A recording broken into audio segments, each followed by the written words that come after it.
मेरा नाम राज है।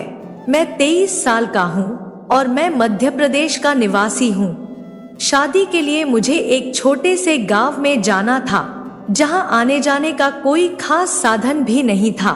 मैंने पहले ट्रेन से 4 घंटे सफर किया, फिर वहां से छोटी वाली बस पकड़ी जिसमें 2 लोगों की सीट पर भी 2 लोग ठीक से नहीं बैठ पा रहे थे। मगर जाना तो था ही मुझे, तो किसी तरह बैठ गया एकदम। बस के बीच में सीट भी मिल गई। ये सफर लगभग 4 घंटे का था और मैं सोच रहा था कि ये समय कैसे कटेगा। यहाँ तो कोई लड़की भी नहीं मिलेगी जिससे बातें करते हुए टाइम पास हो जाए। कुछ देर बाद एक स्टॉप से 5 औरतें बस में चढ़ीं, जिनमें से 2 लगभग 30 से 32 साल की रही होंगी। 2 शायद उनकी सास थी और एक नई नवेली दुल्हन जैसी ही थी। उसकी उम्र करीब 25 से 26 साल की थी। वो एकदम गोरी अच्छी थी। उसने नीले रंग की साड़ी पहनी हुई थी। मुझे उसका फिगर लगभग 34 जैसा लगा। वो तो मेरे लिए भाभी जैसी ही थी। वो सब औरतें ठीक मेरे पास ही खड़ी थी, क्योंकि बस में काफी भीड़ भी थी और कोई सीट खाली नहीं थी। अब जब भाभी मेरे पास खड़ी हुई तो हमारी नजरें भी बार बार मिल रही थी। उस बस में लगभग सारे ही 30 दिख रहे थे और मैं ही उसका हम उम्र जैसा था। वो भाभी मेरे एकदम पास में ही खड़ी थी और मेरी सीट पर हाथ रखे हुए थी। तो मैंने सोने का बहाना करके उसके हाथ पर अपना सर रख दिया। तभी उसने अपना हाथ खिसका लिया और मैं सोने का नाटक करता रहा। फिर मैंने धीरे से अपना पैर खिसका कर उसके पैर से टच कर दिया। इस बार उसने कोई प्रतिक्रिया नहीं दी। तब मुझे लगा शायद आगे बढ़ना चाहिए। सड़क वैसे ही कच्ची थी, तो सब कुछ हिलडुल रहा था और हरकत करना भी आसान था। जैसे ही बस हिलती, मैं बहाने से अपना पैर उसके पैर पर टच देता।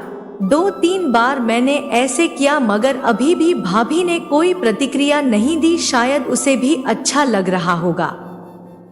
कुछ सोचकर मैंने सोने के बहाने से फिर से अपना सर उसके हाथ पर रख दिया। इस बार उसने हाथ नहीं हटाया। तब मुझे आत्मविश्वास मिला कि अब मैं आगे बढ़ सकता हूँ। तभी कुछ लोग पीछे के दरवाजे से चढ़े, तो वो मेरी सीट से थोड़ा आगे हो गई। इससे मैं उसके कोमल हाथ के मजे नहीं ले पा रहा था। वो भी मुझे बार बार देख रही थी, जैसे वो भी मायूस हो गई हो। फिर मैंने एक तरकीब लगाई। मैंने अपना एक पैर उसकी तरफ बढ़ाया और उसके पंजों पर रख दिया। वो मेरी तरफ देख रही थी, तो मैंने उसको स्माइल दी। उसने अपना सर झुका लिया। फिर मैं समझ गया कि मुझे क्या करना है। मैंने इशारा किया कि वो थोड़ा और करीब आ जाए।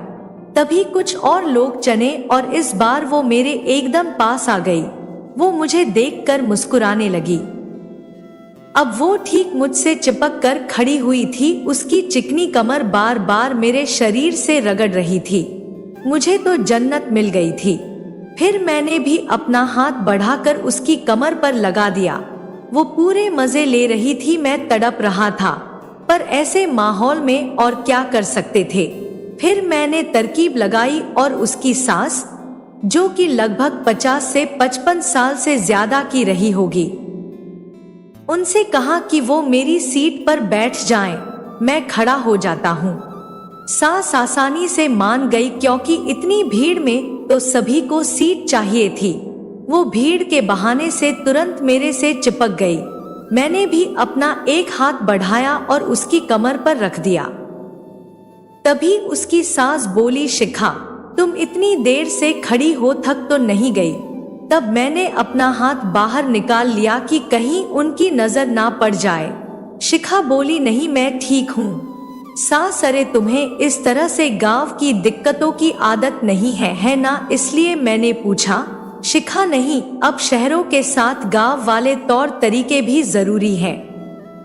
उसकी सास बोली, वैसे हम कुछ देर में पहुंचने वाले हैं। तब मैं उसके कान में बोला, अब हम क्या करें?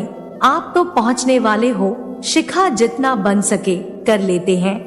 वैसे भी ये हमारी आखिरी मुलाकात ही तो होने वाली है। मैं पहली मुलाकात तो काफी हसीन रही, बस ये आखिरी वाली बात ठीक नहीं है। शिखा, क्या मतलब? मैं ऐसी और भी मुलाकातें हो तो कुछ मजा आए। शिखा, अब हमारे नसीब में शायद इतना ही है। मुझे तो बस लग रहा था कि अभी उसके साथ परम सुख का आनंद ले लूं। शायद वो भी यही सोच रही थी, पर हम दोनों ही मजबूर थे कि सब कुछ मिलते हुए भी परम सुख नहीं ले पा रहे थे। तभी उसका गाँव आ गया और वो मुस्कुराती हुई चली गई। थोड़ा आगे जाकर मेरा स्टॉप आ गया और मैं भी उतर गया। आपको मेरी यह कहानी पसंद आई होगी तो हमें कमेंट करके बताइएगा।